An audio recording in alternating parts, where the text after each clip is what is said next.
what I see in all these conflicts, the decision to bomb Libya, the crisis with the dollar, the crisis with the American economy, and the conduct of American foreign policy in the last period is all part of a breakdown of an entire superpower structure that was built up after the end of the World War II. And nobody in Washington wants to admit, just as nobody in Britain 100 years ago wanted to admit that the British Empire was in terminal decline. So they push fast forward with the existing plans, and they see in one part of the world after another those agendas no longer have the effect they did 10, 20 years ago.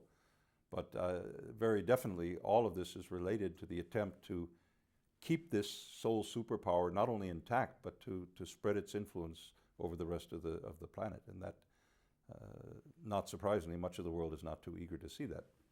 Very much so. The plan was first announced by George W. Bush when he was president, just after the invasion of Iraq in 2003 at a G8 meeting, and it was called the Greater Middle East Project.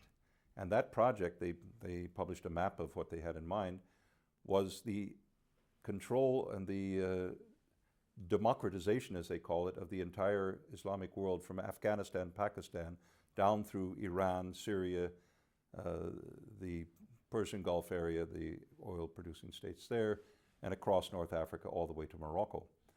And the events, the so-called Arab Spring, have been planned years back, and the instigators of those so-called spontaneous protests, these Twitter revolts in Cairo and Tunisia and so forth over the last months, have all been pre-organized assiduously. Some of the people, leaders of the protests, have been trained in Belgrade in Serbia by Otpor activists financed by the US State Department. This thing has State Department and US intelligence all over it.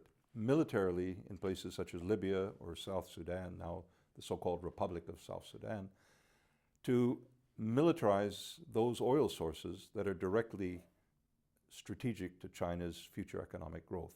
So this is all about controlling Eurasia, something Zbigniew Brzezinski talked about back in 1997 in his famous book, The Grand Chess Game, and controlling especially Russia and China and any potential cohesion of the Eurasian countries economically and politically. You have to go back to the role in the last 20 or 30 years, actually it began in the 80s, with the role of the dollar as world reserve currency.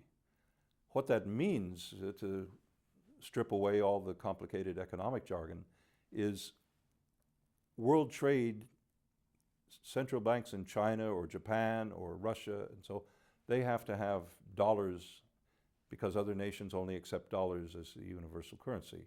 They shouldn't anymore because the US economy is on its knees, but they do.